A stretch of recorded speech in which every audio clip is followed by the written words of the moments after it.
जिसके भाग्य में जितना होता है उसे उतना ही मिलता है। हम सभी जानते हैं कि भाग्य से ज्यादा न कभी किसी को मिला है और ना ही मिलेगा। हमारे पास जो कुछ भी है, चाहे वो दूसरों से ज्यादा है या दूसरों से कम है, हमारे भाग्य का दिया हुआ ही है। जो हमारे भाग्य में लिखा होता है हमें वही मिलता है। लेकिन फिर बात ये आती है कि जब मिलना वही है जो हमारे भाग्य में लिखा है, तो फिर मेहनत और कर्म करने की क्या जरूरत है। तो दोस्तों, होता ये है कि मेहनत और कर्म करना भी हमारे भाग्य में लिखा होता है और उसी के अनुसार हमारी जिंदगी चलती है। कुछ लोग बहुत मेहनत करते हैं और तब जाके उन्हें सफलता मिलती है, लेकिन कुछ होते हैं जो कम मेहनत करते हैं और उन्हें सफलता भी ज्यादा मिलती है। ये सब भाग्य का ही खेल है। किसी के भाग्य में होता है कि वो जब तक मेहनत नहीं करेगा तब तक उसे कुछ नहीं मिलेगा, और किसी के भाग्य में होता है कि वो कम मेहनत भी करेगा तो भी उसे ज्यादा मिलेगा। भाग्य के इस चक्कर को समझना बहुत मुश्किल है। बस हम इतना समझ लें कि जो होता है और जो हम करते हैं वो सब हमारी किस्मत का लिखा होता है। आज की इस गौतम बुद्ध की स्टोरी के जरिए आप समझेंगे कि किस तरह हमारे भाग्य का लिखा हमें मिलता है और साथ ही दूसरों के भाग्य का लिखा भी हमारे लिए फायदेमंद होता। इस भाग्य पर कहानी के जरिए आप कई सारी बातों को जानेंगे और वो सभी बातें कहीं ना कहीं आपकी जिंदगी और माइंड में एक पॉजिटिव असर करेंगी। इस गौतम बुद्ध स्टोरी मोटिवेशन को एक बार जरूर सुने और समझें कि किस तरह भाग्य का खेल हमारी जिंदगी को आगे बढ़ाता है। बहुत समय पहले की बात है। एक गांव के मंदिर में एक पुजारी था।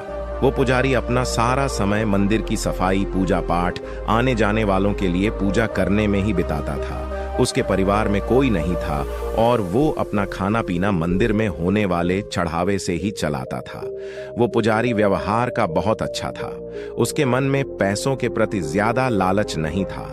मंदिर में जब भी ज्यादा चढ़ावा होता तो वो उनसे दूसरों लोगों की भी मदद करता था। पुजारी मन ही मन ये भी सोचता था कि मंदिर के चढ़ावे से थोड़ा बहुत बचत भी होती तो भविष्य के लिए अच्छा हो जाता। लेकिन गांव का मंदिर था तो वहां लोगों का आना जाना कम होता था। मुश्किल से दिन भर में 5 से 6 पैसों का चढ़ावा हो पाता था, जिसमें से पुजारी अपने दिन भर की जरूरतों को पूरा करने के बाद सिर्फ 2 पैसे ही बचा ही पाता था। और जब कभी चढ़ावा ज्यादा होता तो पुजारी के पास कोई ना कोई व्यक्ति ऐसा आ जाता जिसे मदद की जरूरत होती थी और पुजारी उसे मना भी नहीं कर पाता। बहुत समय बीत गया, लेकिन पुजारी पूरे दिन 2 पैसों से ज्यादा बचत कर ही नहीं पाता था। वो हमेशा भगवान से यही प्रार्थना करता कि भगवान कुछ तो ऐसा करो कि मैं 2 पैसों से ज्यादा की बचत कर पाऊं। भगवान से प्रार्थना करके पुजारी रोज की तरह अपने काम में लग जाता। कुछ समय बाद पुजारी की शादी हो गई। घर में अब 2 लोग हो गए और खर्चा चलाने के लिए ज्यादा पैसों की जरूरत पड़ने लगी। पुजारी की शादी होने के बाद मंदिर में लोगों का आना जाना बढ़ने लगा, जिसकी वजह से चढ़ावा भी ज्यादा होता और अब पुजारी अपने घर के खर्चे पूरे करने के बाद 10 पैसे रोज बचाने लगा। धीरे धीरे पुजारी के पास ज्यादा पैसे हो गए। कुछ पैसों से उसने अपने घर की मरम्मत करी और कुछ पैसों को भविष्य के लिए बचा लिया। कुछ समय बाद पुजारी की संतान हुई और अब वो 2 से 3 हो गए।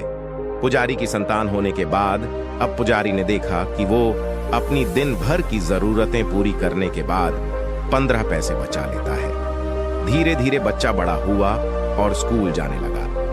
अपनी बचत के पैसों से पुजारी अपने बच्चे की पढ़ाई का खर्चा चलाता था। जैसे जैसे बच्चे की उम्र बढ़ते गई और पढ़ाई का खर्चा बढ़ने लगे, वैसे वैसे ही मंदिर में चढ़ावा ज्यादा होता चला गया। ज्यादा लोग आने लगे और पुजारी के जीवन में पैसों की कोई कमी नहीं हुई। अपनी जिंदगी को इस तरह बदलता देख पुजारी ने एक दिन भगवान से प्रार्थना करी और पूछा कि भगवान, मैं रोज के 2 पैसे बचाता था और बहुत कोशिश करने के बाद भी मैं कभी 2 पैसों से ज्यादा नहीं बचा पाया, लेकिन आज मैं सब खर्चे करने के बाद भी 30 पैसे बचा लेता हूँ, जो कि मेरे और मेरे परिवार के लिए बहुत हैं। इस सब की वजह क्या है भगवान? क्या ये आपकी कृपा है या फिर मेरा भाग्य? ऐसा कहकर पुजारी अपने रोज के कामों में लग गया।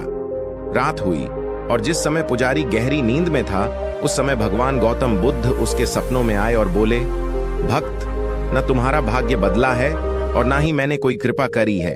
तुमने जिस दिन शादी करी और तुम्हारे घर जो स्त्री आई उसके आने से तुम 10 पैसे बचाने लगे, जिसमें 8 पैसे तुम्हारी पत्नी के भाग्य के थे, जिसकी वजह से तुम दोनों के पेट भर खाने पीने और बाकी जरूरतियों की पूर्ति होने लगी।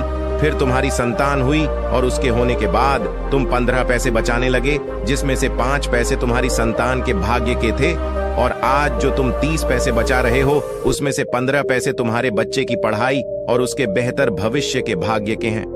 भक्त, तुम आज भी अपने भाग्य के सिर्फ 2 ही पैसे बचा रहे हो और आगे भी 2 ही बचा पाओगे। सीख जो हमें इस गौतम बुद्ध की कहानी से मिलती है दोस्तों, इस कहानी से आप कई बातें समझे होंगे और साथ ही आप ये भी समझे होंगे कि किस तरह हमारे भाग्य का लिखा हमें मिलता है और साथ ही किस तरह दूसरों के भाग्य का लिखा भी हमारे द्वारा होते हुए दूसरों को मिलता है। आपने देखा होगा कि कई बार लोग पार्टनरशिप में किसी काम की शुरुआत करते हैं और धीरे धीरे वो काम बहुत चलने लगता है, और जब काम चलने लगता है, इनकम होने लगती है, तो वो लोग पार्टनरशिप तोड़कर खुद का काम शुरू कर लेते हैं, और फिर वो जो काम शुरू करते हैं वो नहीं चलता और उन्हें नुकसान होने लगता है। इसका कारण भी भाग्य ही है। कई दफा ऐसा होता है कि दूसरे के अच्छे भाग्य की वजह से हमारा भी अच्छा होने लगता है, लेकिन हम ये बात नहीं समझ पाते और ज्यादातर लोग ऐसी बातों को मानते भी नहीं हैं। कई बार हमारा भाग्य हमारे दोस्त, हमारे पार्टनर, हमारे परिवार के लोगों के भाग्य से भी जुड़ा होता है, और जब तक हम उनके साथ होते हैं तब तक हमारे साथ सब कुछ अच्छा होता है, और जब हमसे उनसे दूर होते हैं तो हमारे साथ चीजें ज्यादा अच्छी नहीं होती। दोस्तों, जिस तरह किसी और के भाग्य की अच्छी चीजों से हमारा अच्छा होता है, उसी तरह इसका उल्टा भी होता है, और दूसरों के बुरे भाग्य की वजह से हमारा भी बुरा होने लगता है। यही भाग्य का खेल है जो सारी जिंदगी हमारे साथ चलता रहता है। अगर आप ऐसी बातों को नहीं मानते और भाग्य पर विश्वास नहीं करते, तो इस कहानी को अच्छे से 2 या 3 बार पढ़ें और अपने मन में सोचें कि क्या सच में ऐसा होता है। क्या आज तक आपके साथ ऐसा कुछ हुआ है जिसमें किसी और की वजह से आपको फायदा हुआ, या फिर आपके परिवार में किसी सदस्य के बढ़ने से आपके साथ कुछ बेहतर हुआ? इन सवालों के जवाब जब आप खुद को देंगे तो इस कहानी से मिलने वाली सीख को आप बेहतर तरीके से समझ लाएंगे। आई होप इस भाग्य पर प्रेरणादायक स्टोरी से आपको कुछ नया और अच्छा सीखने को मिला हो। ऐसी ही और भी प्रेरणादायक हिंदी कहानियों के सुनने के लिए हमारे चैनल को सब्सक्राइब करना ना भूलें।